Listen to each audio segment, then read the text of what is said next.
Alia mood off ഒന്നുമില്ലടാ. ഇന്നലെ ചെറിയൊരു പ്രശ്നം ഉണ്ടായി. എന്നാടാ ഒരു പെണ്ണുങ്ങളെ അടക്കൊതുക്കല്ലേ വേണ്ടേ? അവള് എന്നോട് ഭയങ്കര വർത്താണ്. ഒന്ന് നാലോണം കൊടുത്തു. എന്നിട്ട് പോയിട്ട് കറഞ്ഞോണ്ട് കറന്നു. ഇവിടെ ഒരു മിനിറ്റ്, എപ്പോ വിളിക്കാം. എന്താ അവിടെ പ്രശ്നം?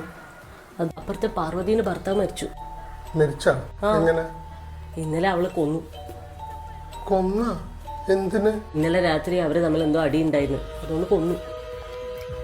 എങ്ങനെ കൊന്നു? അമ്മിക്കല്ല് തലയിലിട്ടിട്ട് കൊന്നു. അമ്മിക്കല്ല? ആമസോൺ അമ്മിക്കല്ല് ഓർഡർ ചെയ്തിട്ട് തലയിലിട്ട് കൊന്നു. നിനക്ക് ഇന്നലെ എന്തോ ഷോപ്പിംഗ് വേണമെന്ന് പറഞ്ഞിട്ടില്ലേ? നമുക്ക് പോയാലോ? ഇന്നലെ രാത്രി ഞാന് ജസ്റ്റ് അറിയാൻ ഇങ്ങനെ കൈ ഇങ്ങനെ ആക്കിയതാ, അത് നിന്റെ മേലെ തട്ടിയതാ. ഒന്നും ദേഷ്യമൊന്നും ഇല്ലല്ലോ? അല്ല, കാര്യമായിട്ട് ദേഷ്യമൊന്നും ഇല്ലല്ലോ? നിങ്ങളടുത്ത് എന്തിനാ ദേഷ്യം പിടിക്കുന്നത്? Madam Amazon delivery.